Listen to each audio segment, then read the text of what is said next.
reaching out across racial, social, Guest and says there cultural is a racial divide. divide when it comes to gay issues. Jason Bartlett is a Connecticut state representative who came out of the closet earlier this year. He's also deputy director of the Black Justice Coalition.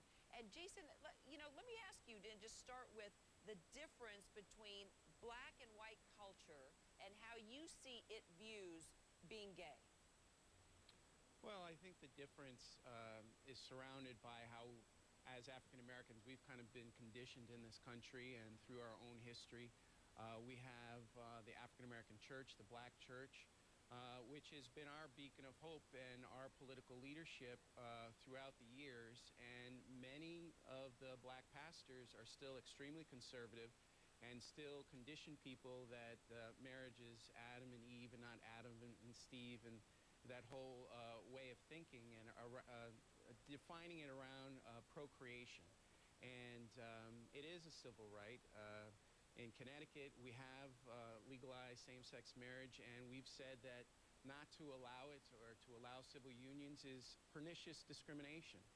And so it is a civil right, and we should start there intellectually, that same-sex marriage is a civil right, and the history of African Americans with civil rights is a unique history and clearly is not the same, but many of the tenets of fighting oppression, that is the same. And the oppression that I have as a gay person is a different kind of oppression that I have as an African American, but oppression is oppression, and we really need to have equal justice for everybody and treat everybody the same. So you're not saying that you're comparing the civil rights movement in the 50s to what's happening now for gay rights? No, I think, it's a different kind of discrimination. It's a different kind of oppression. Certainly, we've had the right-wingers use, Mike Huckabee just was on a show and said that, well, gay people haven't been bashed in the skull or had to endure a fire hose. Well, it's a very different experience, and you can't compare the two.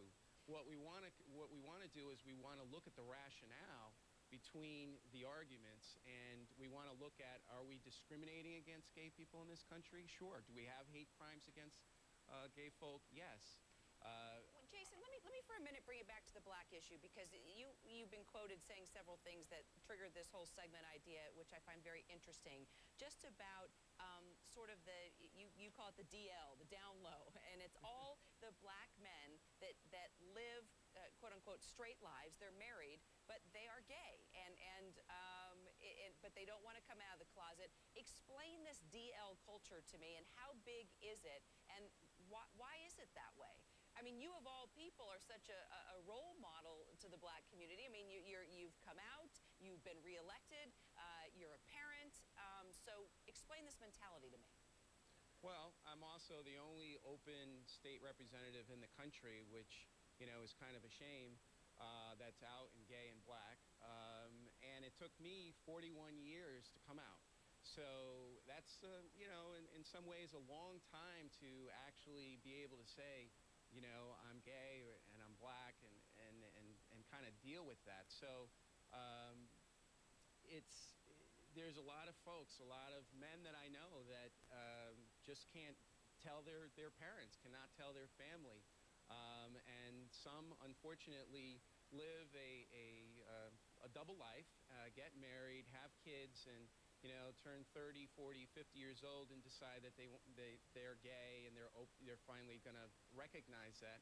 And others will stay in the closet forever and be with a woman and still what we call creep, go out and have sex with a man. So that's a conversation that just really started a couple of years ago that we began to have, and it's a conversation we need to have more of. The high incidence of AIDS and HIV in our community is also disproportional, and it's because as a community we haven't had this conversation. Within the church we haven't had this conversation. We haven't affirmed people so that we can talk intelligently, so that we can protect ourselves with HIV, so that we can deal with the various issues and allow people to come out and feel comfortable within our own communities, so that, and once we do that, we can begin to have a new discussion and begin to recognize that same-sex marriage is a civil right, and Jason, also do something about AIDS and homelessness with our youth and all the other issues. And real quickly, because we've got to go, but I just want to get your quick insight. Now Barack Obama, first African-American president, the black community was in tears that night saying, okay, it's finally happened. He's a role model. What do you think for the black gay culture? Could Barack Obama becoming president affect that as well? Well, I hope so. It remains to be seen. We had a serious incident over the course of the campaign where Donnie McClurkin, who's formerly gay and decided gospel singer, right? Yes, I've interviewed him before. Yeah. He kind of was gay and then he's not gay and went through this whole change, and there was a whole incident, and all the black churches were coming together in a gospel concert, and Barack Obama had to choose, am I going to be affirming for African-American gays? Am I going to remain quiet because some in the black church want me to? And so there was this kind of incident. And my hope is that he's going to be the most affirming president on LGBT issues. And my hope is that he's going to look back and look at a person like Bayard Rustin, who helped Martin Luther King organize the 1963 March on Washington and affirm the black community, change the conversation, change the construct of how we speak about these issues, recognize that same-sex marriage is a civil right, which he has a way to go on that.